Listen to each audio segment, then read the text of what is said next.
wanted to offer something up.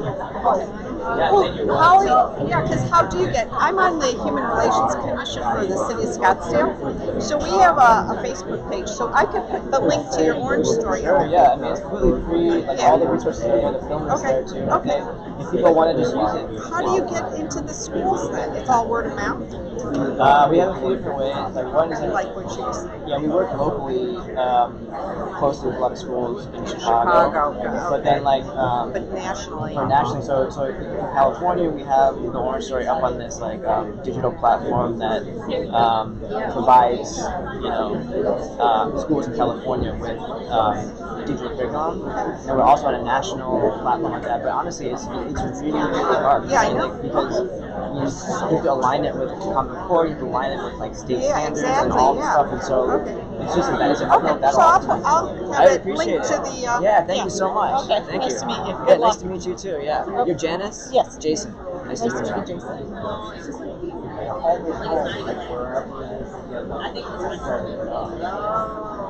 I don't know why. So what do you yeah. That's good. And then you sign into your Oh, but I might not be charged. Oh, good.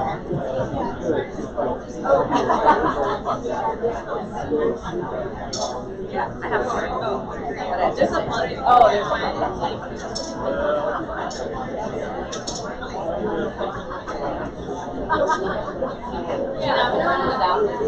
Okay.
Okay, hold on. She went to the bathroom.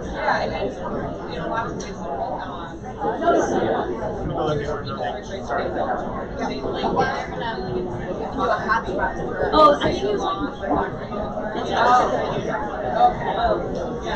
mine is not charged. Okay, well, we can.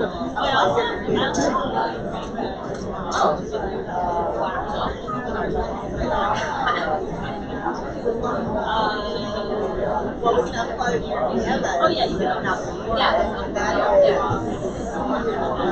Yeah, for some reason my computer's just not doing I got to change my right now.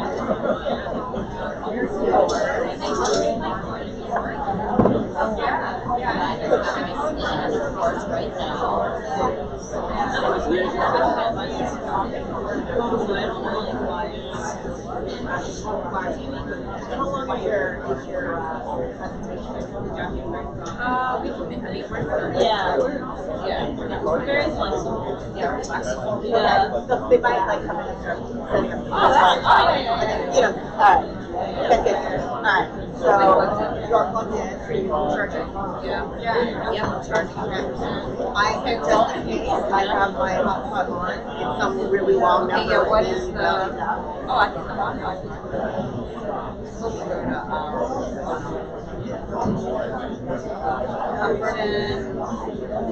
Try that one.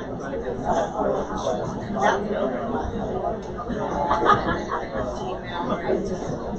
My Gmail account to get the just pull up the shared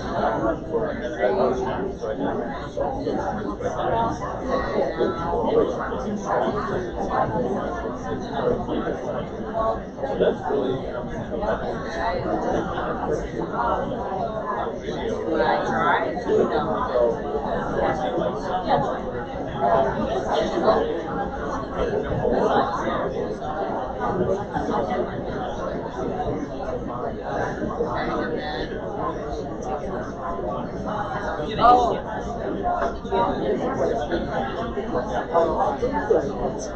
Hold on. I gotta get the.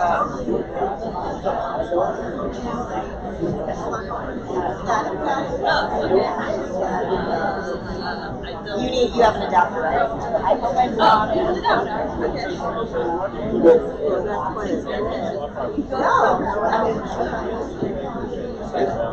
Sorry, I wasn't prepared. Okay. Oh, here it is. Got it. Nice.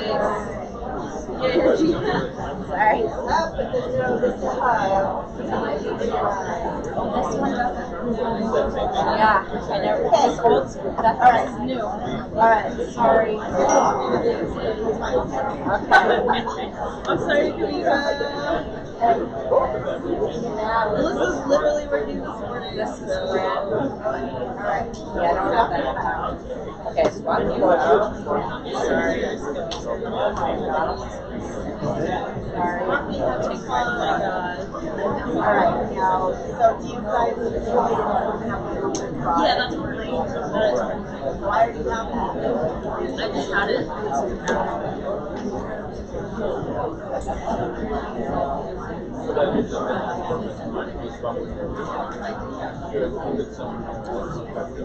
Are we using these? Oh, what do you want to do? Sorry. Yeah, we can. I don't need them. But my only ones of my species. So do we want two or one? Oh yeah, they have to. Kimiko said she had two. Oh, okay, so that's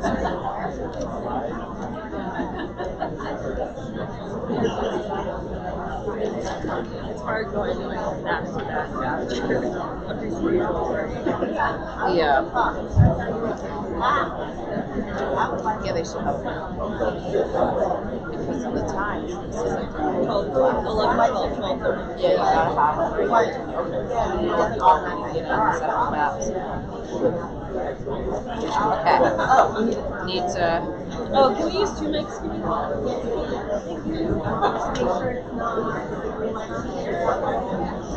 You might want to have the computer here so yeah, we want to put the computer here, over here, so we can see it.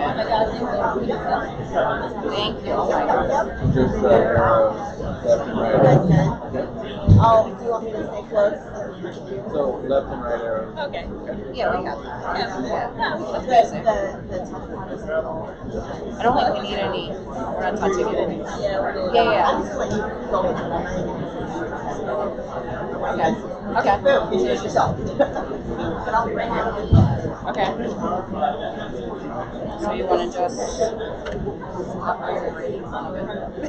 So maybe we sit down. Okay. That's probably better. Oh, you have the letter. Oh, so we'll just look at this together. Yeah. Okay, hello. Sorry. We had technical difficulties, but thanks to Kimiko, we're all good now. My name is Emma Ito. I work at the Library of Virginia. And this is... Hi, my name is Regina Boone. I'm a photojournalist, and I'm in Richmond, Virginia, at my family's newspaper called the Richmond Free Press. So I think it's really fitting if you guys were able to catch the end of Jason's a second ago when he was doing the quotes on where do I sit. In Virginia, we've got a lot of racist history. I'm a Past and present. Yes.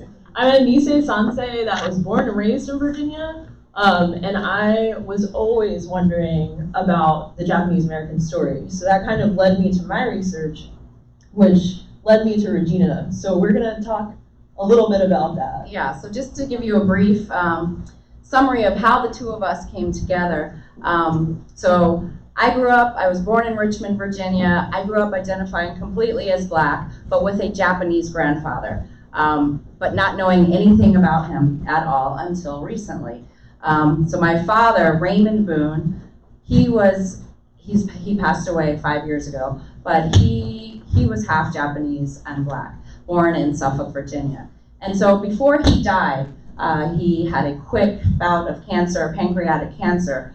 On his deathbed during those 10 months, he started talking. He started talking a lot to me and my mother and my brother and to people who were coming to visit him to say goodbye. And my dad was a very well-known person in the Richmond community, a very powerful publisher and a big person who advocated against injustices for all people, but primarily for the Black community. But as he was dying, he started talking about his father, the father that he didn't know, the father that he regretted not knowing, and how angry he was with the American government for so many reasons, being Japanese and being Black in the South. And he said to me during those last days, Regina, you're a journalist, I'm a journalist. We fought so hard against injustices for our community, the Black community, but we need to fight hard for all people, and especially for another part of us, our Japanese side of us, and that's your grandfather. He said, but I don't know much about him, and I need you to go and find out. Who was he? What happened to him? I was only 3, and I never saw him again. And so he passed this to me. Basically, 5 years ago, he died June 3rd, 2014. And within these 5 years, and especially this past year, I have really put together what happened to my grandfather, who he was, and kind of pieced it together. But today's, so then the way that I got to Emma is through research. I went to the Library of Virginia. I thought I'd start there. It's a Virginia story, Virginia family. My grandfather was in Virginia. And so I went to the librarian and I said, hi, I'm looking for information on Japanese Americans, people of Japanese descent in the state of Virginia. Can you help me? And I have a name. At that time, I think, yeah, I had his full name, Tsuruju Miyazaki. And they just kind of looked at me, and then the guy said, there was a gentleman who was eavesdropping on this request, and that was her boss. And he was like, oh my God, hold on one moment. I said, there's a woman here who has done a master's project just recently, and it focuses on Jim Crow and Japanese Americans in Virginia. You all need to meet. And so that's how we came together this one day. 2 years ago, I was on winter break from a fellowship, and that's how Emma and I met. So today's talk, though, is going to kind of be we could talk for hours about so many things, but of course we're not going to do that. So we're just trying to bring our two worlds together, and as she lays some foundation from her research, I will then introduce you to who I got to know as my grandfather. Yeah, and I just want to add, like, one of the things we both hear a lot is, like, Japanese in Virginia, like, what? Which I know is really odd. But, like, even for this project that I started in my master's work, people were just like, no, you're never going to find anything. There weren't Japanese people here. And as Regina knows through her research, and I knew through my research, because I had one little sentence about her grandfather, that's just not true. So that's the other thing. She had research on my grandfather. So when she met me, she was like, whoa, okay, this is all connecting. So there were Japanese people that were in Virginia before World War II. There were actually students in colleges as early as 1888. Like Roanoke College, U of R, UVA, and some theological seminaries. And remember, like, as Jason said earlier, this was a time in Jim Crow that blacks could not get into these schools. So it's particularly interesting when you're thinking of those race relations and where Japanese people fit or where they didn't fit. But in this case, they were in schools. And there were also educators that came from Japan to speak to classes, and dignitaries who actually came to stay at the homestead, which is in Hot Springs, Virginia. It's like a high-end luxury resort, and their children were playing there in the springs. And then there were also people who came to learn about Virginia tobacco. So one of these men is this one right here, or this man right here, Toku Kichiro Abe. And he came in 1906 to Virginia and was asked to research tobacco. And he actually settled in Church Hill, Richmond, which, and so Church Hill historically is a black community. And So that's where this gentleman lived. And so that to me is pretty amazing. And it just kind of shows you that in-betweenness. Yeah, that almost. in-betweenness, exactly. And he actually was held in really high esteem by these white leaders of the tobacco industry. And while he was in Virginia, he actually got typhoid fever. And at the time, he had passed away. And at the time, his body couldn't be returned to Japan because of this contagious disease. So he was actually buried in this cemetery that's pretty well known in Richmond called Hollywood Cemetery. And Hollywood Cemetery today is a cemetery that's known for the Confederacy. And so you see Confederate flags even today flying there. So to me, this is just amazing that this tombstone, this gentleman is in the middle of all of this. And this is where he lays, hopefully peacefully. Yeah. And members of the tobacco trade in Richmond, they basically said, this is quote, "deeply regret the sudden departure from this life of Dr. T. Abe, who has been called away from our midst in the flower of his manhood. Although in a foreign land, he had quickly made many friends amongst us who are shocked at the sudden loss which has befallen us." And his funeral service was actually by a Catholic reverend with a music by an Episcopal church choir, and his pallbearers were all these prominent tobacco leaders in Virginia. This was in Hollywood Cemetery. So in the course of my research, I looked at tons and tons of census records. And what I did is just I started pulling Japanese names and putting them in my own spreadsheet so I could see them. And you can see this is just an excerpt from some of the people I found in the 1910 census in Virginia. And I want to mention this man, Arthur Tada. And I also want to point out the written race. So that's something that you see change a lot in Virginia history. In Virginia, in the 1920s, there was a man named Walter Plecker who basically said that you had to be colored or white. So where did that leave Asian people? Where did that leave Japanese people?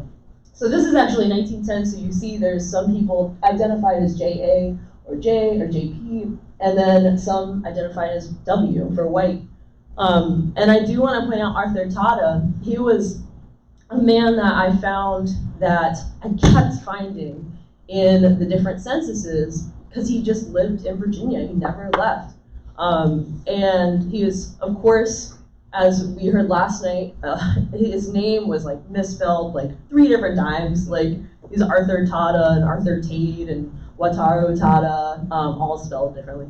And he was a resident of Tanner Creek, Norfolk, Virginia. And he had 2 children, Alma and Arthur, and his son was reportedly an artist with his own studio, and his daughter was a bookkeeper. And he operated a restaurant on Church Street in Norfolk, and they lived in Norfolk since 1908. So just remember that name because we'll see him again in a second. So I'm going to tell you about another person who was living in Virginia, and that's my grandfather. So his name is Tsuruju Miyazaki, and I found him on the 1930 census here, and it's pulled out here, right here. And his name was also misspelled so many times, and so that made it difficult for me on this journey. But yeah, a little bit about him. He came to Virginia on a vessel called Texas Maru, and it landed at the port of Norfolk. And he landed at the port of Norfolk on August 12th, 1922. And so this is Tsuruju, my grandfather, and this is kind of the photo that basically has led this research. This is the only photo I have of him, and this photo was given to me actually. I was on the JET program, and my father sent me a copy of this picture. And I just wanted to quickly read to you how I was kind of introduced to my grandfather, from my father, on January 31st, 1993, my first year in Osaka. So my dad writes, "Dear Regina, I'm enclosing finally a photograph of your grandfather, along with copies of letters that he wrote to your grandmother. The letters are from many that he wrote to her while he was unjustly deterred during one of America's most horrible periods. My delay in getting this material to you may be related to the pain that is experienced when I review it. Also, I was reluctant to transfer this pain to you. I know that this is not at all scientific, but I believe your grandfather's spirit remains strong. It inspired you to want to go to Japan, and now that you are there, you feel compelled to satisfy an undying urge to know more about your heritage. Your grandfather's letters give continuing evidence that he was a good man, a smart man, a man who would not accept that which is not fair and just. I am proud of him. I know he did all that he could do for justice, as well as for his family, struggling against awful circumstances. And so that's basically how I was introduced to this man and how I began to sort of think about my identity. Being a Black woman, but being now a Black woman who was thinking about this Japanese part of me, now living in Japan, thinking about his life in Virginia, and thinking about what happened next to, just about his life in Virginia and the things that I began to find about him to piece him together. I started finding that just little basic things that made me get to know him. He had a car, he had a Ford Coupe, this is his registration. He lived in this town called Suffolk, Virginia, which was very divided, very racially segregated. He lived in the Black community. I found a piece of, that he owned property in this area.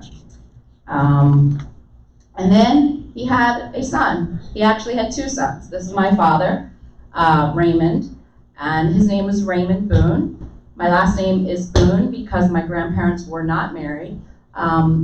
It's said that, in the state of Virginia, Blacks could not marry other races, but it's said that Blacks and Japanese could have been married, but it also depended on who was maybe accepting the marriage license. So we are speculating, we don't actually know why they weren't married, but they were not married, but they lived as a family. And so my last name is Boone and not Miyazaki because that's my grandmother's name. Her name was Letha Boone. So they were living a successful life with my father, his younger brother, Gerald, my grandmother. My grandfather had a restaurant. And then we're just gonna kind of move into what happened to him next in Suffolk. So it was just my grandfather, Tsuruju Miyazaki, and another gentleman. They were both arrested on the day of Pearl Harbor, December 7th. As you can see, this was in the news, in the local newspaper. 2 Japanese taken in Suffolk. You can read it. And you can see how horribly they spelled his name. And so you can see my research in Virginia. That's why it has been difficult, but begin to piece it together. And you can see he operated a restaurant called the Horseshoe Cafe. So also I want to add, so Arthur Tata, who I was talking about earlier, he was one of these residents that was picked up in Norfolk. And all of this happened so quickly in Virginia. Like, you'd never think that it happened so fast. But part of this is because the police captain, Ted Miller, he had basically, under his personal direction, had Japanese in Norfolk and other localities of that area interviewed, fingerprinted, and everything before all of this. So basically, when that happened, they were gathered in Norfolk very, very quickly. And Norfolk, by the way, is the town just right over from Suffolk. So this is not far. So they were arresting people from this whole region. So it's Suffolk, Norfolk, Portsmouth, Newport News, Virginia Beach. What's the other town? Portsmouth, Newport News, Suffolk. I think that's it. Yeah. So these are where all of these gentlemen were arrested on December 7th, 1941. And just to note, my grandfather is not in this picture, and I've looked for him in many pictures, but he's not in the roundup pictures. And there's quite a lot of newspaper articles that we were able to find information on. And one article basically implied that Captain Miller really personally had a hand in how quick this was, because even until a late hour on the night of the arrest, he had received no information from government officials as to what should be done with them. So he had already gathered them here This is 11 out of the 14 Japanese from Norfolk that were gathered. And with Arthur Tada, who I mentioned earlier, he was also taken, and he was asked what he thought about it, and he basically said it's a mess. And he was really solemn when he considered the possibility that he might spend the rest of the war in an incarceration camp. And the article also mentioned that most of those residents that had been arrested, they lived here for at least 15 years, and a few of them had lived in Norfolk for 35 years or more. And after their arrest, the burly naval shore patrolmen blocked the doorways and worked until 9 o'clock fingerprinting and photographing the 14 men, and they were later transported to the city jail. So here's a picture of Hidemitsu Toyota. Do you want to talk about? Yeah, so Mr. Toyota, he also was arrested along with the rest of these gentlemen and my grandfather. And through my research this past year, I've now began to piece together who Mr. Toyota is. And this is where Chicago comes into play. My grandfather was here at Rohwer, and then from Rohwer, he could not get back to Virginia. And the government just did not allow him. And he was one of the first to be a part of the resettlement group to go to Chicago. And it ends up, through my research at the Midwest Temple, that Mr. Toyota was the man who organized my grandfather's funeral. And so it's this gentleman, and I've been looking at this picture for so long, and then to put the pieces together, once going to Chicago and being able to see the diaries of Kono sensei, the Buddhist priest there. He had taken notes of all the days, how lucky I was that he took notes on the day of my grandfather's wake and funeral, and noted this man, Mr. Toyota, as the man that organized everything. So this shows you the relationships that were built in Virginia, and that they stayed closely together, they took care of each other, and then later I began to understand this relationship even more. So we know that Hidemitsu Toyota, Miyazaki, and Shisuke Iwata were all listed as single men. So we know that's not true, but they were listed as that, and they were residents of Suffolk and Norfolk, and all three of them were actually sent to the camp, to Rohwer. And also to note about Mr. Toyota, it's also said that through some research I was able to find on some documents that he too had a black wife, but I'm not sure if he had children or not, and that's another path I'm going to have to go down to find out more about Mr. Toyota. And just to add on that, a lot of the people I found, they married both black and white women, so they did have this in-betweenness. And something that the article said about Toyota is that he lived in this country for 33 years before he was taken. So this is just another photo that I was able to find in the archives of the Norfolk Public Library, showing the men on that day appearing in court, and it's just an interesting photo just to see the way they're dressed, and you can see someone's definitely taken from working somewhere maybe with meats, or I'm not exactly sure, but just the range of men, and coat and tie, and yeah. And so Arthur, going back to Arthur Tada, this is a really interesting deviation, I think, from the West Coast story, is that he had, like I said, he had a daughter and a son, Alma and Arthur, and his daughter was not taken. Only he was, and his daughter ended up obtaining an attorney for him to try to get him out.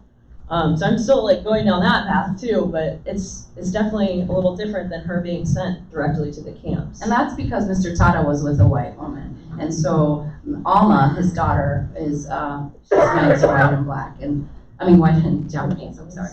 Yeah. So these are some of the pages, that were hitting the streets in Norfolk, Suffolk, in this area on the day of the war. And these are just some things I've, been delving into and reading, and just seeing what the reaction was at this time in Virginia, in this region. And then next, this was a photo that I found that was taken by a photographer from a Norfolk daily newspaper, the Virginian Pilot. And the Virginian Pilot actually has a really in-depth archive of things that they have covered visually, and that it's accessible online. If you go to their archives, you can see most of these photos. And then they're also housed, the actual photos, at the Norfolk Public Library. But I mean, you see what it says, and it's, yeah. So I think it's interesting too to see that this sentiment was not just the West Coast. I mean, so Yes. much of what we read and what we know about Japanese incarceration is from a West Coast perspective. And here we are in Virginia with a sign like this. This is not responsible for accidents. So I do think that is really important to note. And I'm going to add to that just a comment that from a letter that I was able to read that was in my grandfather's FBI file. And it's from a gentleman. They interviewed this gentleman who worked maybe 2 doors down from his cafe. And he writes, and I think definitely he's a white gentleman in the community of Suffolk. And he says, previous to the war, this party ran a cafe 2 doors from my place of business. And he bought right much from us, as we carried quite a few items which he handled in his line of business. Although with all the dealings which we had with him, I do not know a great deal of his character. He appeared to be a very quiet fellow, and was never in trouble as far as I know. I understand that he married a colored woman who lives a few miles from Suffolk. I am unable to give you any information as to his conduct when he was not at his place of business. The cafe he ran was strictly for colored people. As I have previously stated in this letter, he always appeared very quiet and peaceful, and was very prompt in meeting his obligations. So that is all that I can tell you about him. So just wanted to give you just some of the things that I'm reading about him and what the white community is saying. And obviously my grandfather, though, was totally living in the black community. And from interviews I've had with family members, no one had any problem with him for who he was, who his identity was. He's completely accepted. And even when I ask older people who are alive and can faintly remember, they're like, I didn't even really realize. I mean, the stories have been passed down. It's not passed down that he was a Japanese man. It was just, he was a part of the community. And I think that was the case with quite a few of these men, because they did have their own Japanese community, and there's a lot of them who were there together for a long time. So then here's Suffolk, and this has kind of been on my journey now, as I've been retracing steps and just trying to understand what was going on during this time, and understanding my dad's hometown. So this is Suffolk. This is Water Tower, just as a place marker, but this is the railroad track that separated the white community from the black community. And my grandfather and the rest of my family, they were on the right side. They were in the black community completely. So it was real. I mean, the race thing was completely real, and he was living in the Jim Crow South on the other side of the tracks. And this right here is a picture on the left of where my grandfather, my father, and my grandmother lived on the 2nd floor. And the 1st floor was his restaurant, and it was called the Horseshoe Cafe. And this is actually, I found the original sign now, but it's on a different building. So during the war, I found out that people started taking things from his business. And I have letters where he's like desperately asking my grandmother, like, do you know where this is? Do you know where that is? I have a record player, I have this, I have that, make sure you keep things safe. And he's asked about his sign. And as I went around Suffolk, actually it's just 2 buildings down. The original sign is now on a building that's 2 buildings down. And it's still there today. So, and then as I continued to research about my grandfather, his life in Suffolk, and why, why did they think he needed to be arrested? What were their reasons, the government? So they're saying that this body of water that is right close to Suffolk, they're saying that he was overheard saying that he was going to taint lakefronts and he was going to poison the community. This was cited in my research. And then also, this is the port of Portsmouth. This is where he was cited as on September 8th, 1941, he and other Japanese allegedly met at a Portsmouth chapter meeting of the Japanese Association, Inc., and he is cited as being a New York City member, and they were organizing. They're convinced that they were organizing. So it's really interesting because after everything that they had been through, and Arthur Tata, who had gone through the Rohwer camp, he actually ended up coming back home to Norfolk. And he is buried in, it's Norfolk, right? Yeah, Yes. he's buried in Norfolk. But, do you want to mention, not everyone that wanted to come back could. So in my case, as I briefly mentioned before, my grandfather desperately wanted to come back to Virginia, desperately wanted to come back to his family, to my father, his brother, his 2 sons. But I was, he never did. And this is what I was able to find out this year, that through letters that I received copies of from the archives, he was trying to secure a job in Virginia, in Suffolk. He did secure a job, and he thought he had, approval. And he had secured a job at a hotel called the Busy Bee Hotel in Suffolk. And the government said, nope, you can't go back. Can't go back there. And so then he's desperately trying to figure out what he's going to do. He's writing my grandmother saying it's not going to be much longer. I mean, these letters are heartbreaking.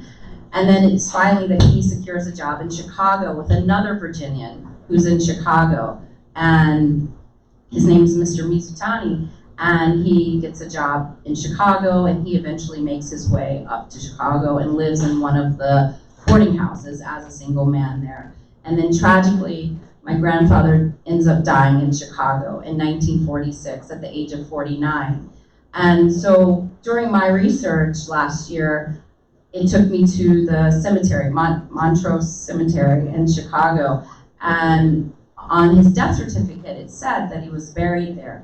But through conversations with the people there, they said, no, he's not here, he was only cremated here. I was like, okay, so then what next? Where is he? And so then my research leads me to another Chicago funeral home called O'Reilly or O something, but it's no longer, it doesn't exist. And so I said, well, I wonder then where are his remains? And just time goes by in my research, and I end up in Japan. And I'm part of this story is I connect with family in Japan also, and I find relatives that never knew about us in Virginia. And as I'm with these relatives, they say to me, the eldest Miyazaki, who's still living, she's 90, she would be my father's first cousin, my second cousin. She says to me, this must be the reason I lived so long, because your grandfather has been waiting for you. And please, let's go visit him. I was like, what? He's here? She said, yes. 2 years after I remember receiving his remains, she said she was in her like 19 or 20, and her father was my grandfather's oldest brother. Her job was to go to the post office to receive all the mail from my grandfather, who was constantly writing back and forth prior to the war and a little bit during the war. But then 2 years later, after he died, this package arrived, and it was his remains that had been shipped from Chicago.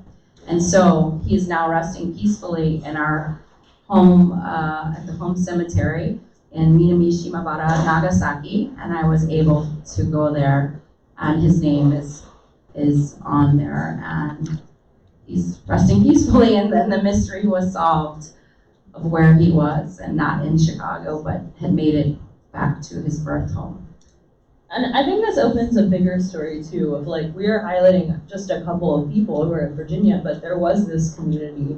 And I think it does bring up a lot of questions of like race and identity and like how they identify and what kind of lives they had. And also just thinking about, like we were just talking about, Virginia's really far from Japan. So like, how did they get there? How did they end up there? So that was, I think, something that's important to point out. And basically, so like I said, this story has so many layers to it, has so many angles I could have talked to you about, but we wanted to just bring it to you from a, just introducing you to a few people of who was living in Virginia, because so many times when I say, yes, my grandfather was Japanese, and he was in Virginia when he was arrested. I get so many blank stares. I get so many people looking at me like, no, that couldn't be possible. No one was arrested in Virginia. There weren't any Japanese there, or I'm constantly having to tell the story. And I think that's what's so important, though, that my father, Raymond Boone, who, this is a family picture, one of the last family pictures, had he not spoken those last days of his life, and had he not said, Regina, please go and tell this story, and say it loud, and say it proud, and connect with so many, show how we're all interconnected, I wouldn't be sitting here today. I wouldn't know all of you today. You wouldn't know about Tsuruju-san, You wouldn't know about me, and that what had happened in Virginia, what happened to a whole group of men and women, and then now generations, how I'm now thinking about my identity. And growing up as a Black woman who went to Spelman College, constantly said, I have a Japanese grandfather, but I didn't know how that worked into my narrative. And that's what I'm beginning to figure out now. How does that work? But it works like this, by sharing, and by talking and speaking out, and just showing how our history is so powerful, but just how we just need to keep on talking and standing up and speaking and sharing. And I think the importance of community, because from growing up in Virginia, passing as white, I also got that, what are you? All the time. And every single other race than Japanese, because they just don't think of Japanese people being in Virginia. But there are Japanese people in Virginia today, and we are a perfect sign of that. So, and we have people here over at this table from Virginia, from Harrisonburg. So, yeah. So as we said, this is just a little, snippet of what we could have talked about in terms of Virginia and Japanese Americans. But we just wanted to give you all a taste, and want to welcome you to come visit us. Yeah. Just know that there was a community out there, and there still is a community, and that we all are connected. So thank you.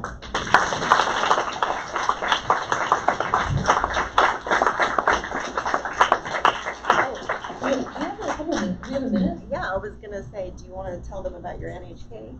Oh yeah, and I also didn't know if so Regina has this cool goosebumpy story about cranes that maybe if we have a minute you can share it. Okay. Oh yeah, you Let's see, what was I gonna say? NHK. So about the NHK thing. So last year when I came here, I came with a film crew here. So some of you may remember I had 3 people following me around, and it was very awkward. Actually, this whole year was kind of awkward, but amazing at the same time, because it was all documented. And so NHK found an interest in my story. They'd never heard a story like this before. And the way they heard about me was I was a fellow at the University of Michigan doing this research. I'd taken, as a fellow, I'd been given the opportunity to work on a study plan. And I'm a photojournalist, but I decided to do something completely personal and different, and basically fulfill my father's promise. And I got lucky. I was able to do it on the University of Michigan's dime. And NHK found out, and they just became obsessed with the story and followed me all over the place. And so they just finished a 50-minute documentary of their version of the story of what I was doing. So they basically followed me all different places as I found all of this information. And the story's not done. I'm continuing to search. And on this journey, I started getting signs. And my grandfather's name is Tsuruju, with crane. So then everywhere, even in Japan, I started seeing cranes would pop up though. But I mean, cranes are, of course, they're a theme within Japanese culture, but they kept popping up at the perfect times and at the most unlikely places. And when I met Emma, I started telling her this story.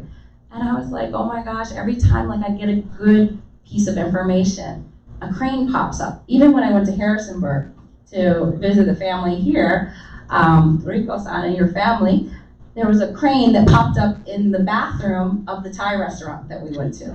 So I was like, whoa, so Ruji-san is like, he's liking that I'm here. This is good news. And then when I went to the Library of Virginia with the NHK crew, I'm telling Emma about the crane. And, you know, I usually get signs, and I don't know, they just pop up. Her face starts turning bright red. I'm like, what's going on, Emma? She's like, I have a tattoo on my back. It's a crane. So we knew we were meant to be together. And so anyway, that's just our quirky little story. Thanks. Is there any questions or anything? Yes. Have you ever looked into taking legal action to get a sign returned to your family? Yes. That's a good question. My mom and I were talking about that, actually. What is the question?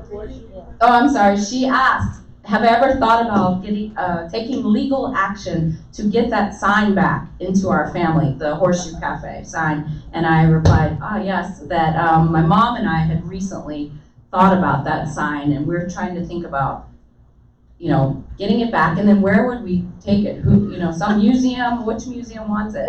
Who wants it here? I don't know. But yes, I have thought about it, definitely. I have a question. Yes? Hi. When your grandfather was taken by the FBI, even though you said that your mom and dad were, I guess, were not legally married. Yes. The fact that your father and his siblings Yes. were half Japanese. Yes. Is there any attempt to take them? As you know, the rule in those days was 1/16. Yes. So always the family story, kind of like family legend of what we kind of heard was that my father and his brother were hidden. And that they were glad that they weren't married and that there was no legal connection to him. And so I talked to an aunt, a great aunt, before she passed away a few years ago. Even when my dad back then was kind of saying, don't go, you know, asking too many questions. But I was beginning to ask questions because I realized people were beginning to die. And she said that they were actively hidden. So. And I'll mention too, like when I have studied in my research, I've come across this like very interesting addition in Virginia history of like a lot of these Hapas and half Japanese children weren't taken. And we see that with Alma. And I've even read some articles, and granted this is DC, not Virginia, where there were like articles saying like, we're going to respect your citizenry or something, which is so different than the West Coast story. Regina, Yes? when you were at my home and the Japanese film crew were there, what happened to the film? Oh, yeah, it ran, and they didn't, it ran in just last month, but there was a big piece on you prior to that too that they ran. So I thought that they were sending that to you. She did see. Okay. So yeah, well, I can show it to you again though. That would be nice. Yeah. We enjoyed meeting with you too, so thank you so much. You're welcome. Yes? Yes? I think you mentioned both of the men you're talking about ended up at Rohwer. Yes. Do you know how or why that came about? How they would have ended up at Rohwer? Well, I mean, it just says there's no exact answer of why they ended up at Rohwer, but my grandfather, when he was arrested from Suffolk, he went to Norfolk, and then from Norfolk, he went to Fort Howard. And he went from Fort Howard, he was given a ticket, and then the paperwork just shows that he ended up here in Rohwer. There's no like stated reason. And then these other two gentlemen as well, they went to Rohwer. I'd speculate it's probably because it was the closest. The proximities, Yeah. That's what we're thinking. But there's no, I don't have a fact, an answer of why. And I do want to point out too, Arthur Tada, or no, Hidemitsu, he supposedly worked for the Coast Guard. So that's why we see him photographed, and they were like really questioning him here. And he was also sent to Rohwer. Yeah, that's Hidemitsu. Toyota. Yes, Hidemitsu Toyota. Yeah, and actually, if you research on his name, he had a Supreme Court case where he was fighting about this issue. But yeah, and he didn't die until the 60s. So I always wondered, did he ever try to reach out to my father? But I'll never know that answer. But yeah, sorry, I don't know that. Yes. Did all of those Japanese people all go to camp that are in this photo? I don't know the answer to that yet. I know that we know that at least 3 of them did. But we're still, so I'm working on a paper now, and Regina is working on a book. Yeah, mine has just totally been focused on my grandfather, and then these other names have been popping up and connecting with his story. So I don't know who each of these men are to answer that question factually. Yes. Yeah. So I don't know. So Emma, what is your paper? Oh, so the question was, what was my paper on? I did my master's thesis at Virginia Commonwealth University on the Japanese in Virginia, looking through Jim Crow from the late 1800s all the way through World War II. And in some ways, it was almost a prove to the graduate committee who had denied my proposal at first to say there were Japanese people here. I can prove it, but I had to jump a lot more hoops than my colleagues, so that was a really interesting experience. And then there was another link between us that Emma mentioned when she was in that process of doing her paper, was when my dad died, or right before he died, he said to my mom and me, he said, make sure in my obituary that you include my father's name, and that you include, so that it's now down on the record. And you put it on my death certificate, his name. So this was in papers, and this became big news in Richmond because my dad was this, big power to the people man, and he was an agent provocateur to many people. So he's very well known, either very loved by some or very hated by some in Richmond. So when they got news of this about his identity, this became a buzz in the community. And then also FBI paper, they went digging into my father's past too. And so they did articles about this as well. But she was saying that as part of proving to do her paper, someone came to her and said, hey, I heard Ray Boone is half Japanese. And he's born in Suffolk, Virginia. So, that was one of my main lines of proof for my proposal, which was usually there are only 12 pages. I ended up having to turn in a 35-page proposal to show that I could do it. But thank you. Yeah, and then the grandfather.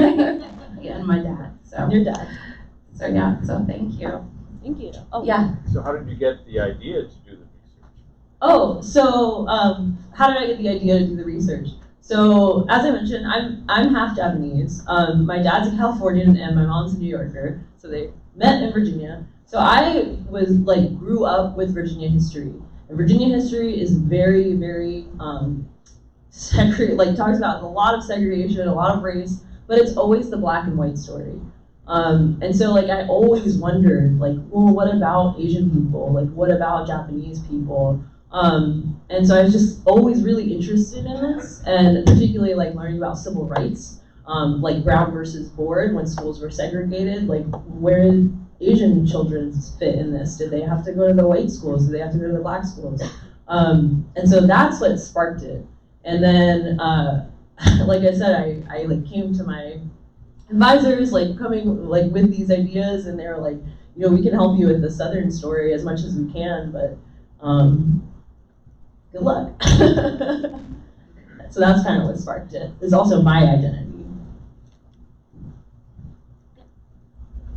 Could you say a little more about this particular photo? It looks what is this building? And then it looks like there's police officers and sports officers. Yes. Do you remember the setting? I don't remember the exact setting, but I do know it's a Virginian pilot photo. But I think she has, yeah. So this was in Norfolk. I'm trying to remember. The paper mentions where it is. it's definitely like a community building. I just can't remember exactly. I can look it up and let you guys know. But yes, you're right about the sailors. So the article literally said the burly naval shore patrolmen blocked the doorways. And this was like very close to, so Norfolk's very close to the water also. So that's why the patrolmen were the naval patrolmen. Yeah, so I don't know much more about this photo. But that's another part of learning more about the history there. Yeah, you can see the lockers. Did we go over? Okay, we're perfect, kind of. Are you guys hungry? So thank you. Thank you so much.